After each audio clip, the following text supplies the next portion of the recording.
И здравейте отново, приятели! Днес ще правим слонска паста за зъби. Нещата, които ви трябват са пакетче мая, една ножица, лъжица, половин чайна чаша пероксид, топла вода, празна шише и 2 цветни шампуана. Или колкото искате. Само, че трябва да бъдат цветни. Сега, нека да започваме.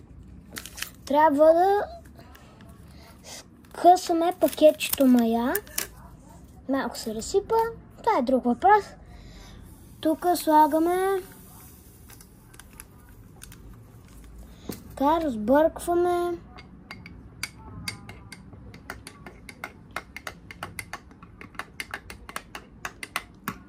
Чакаме да се разтвори. През това време слагаме шампуана. 2-3 цвъртки от всеки. Ето така.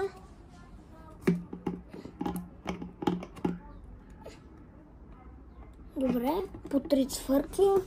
Сега малко да го размешаме. Така. Нека тук направим така, за да се размеша по-бързо.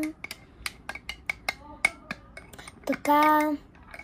Мисля, че това е достатъчно.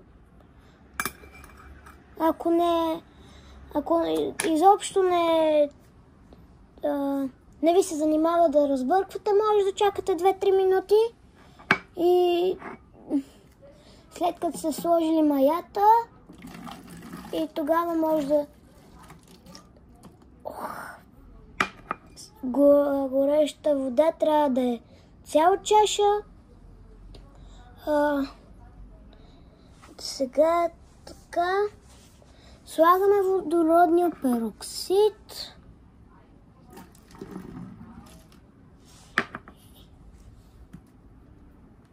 И ето ви слонска паста за зъби.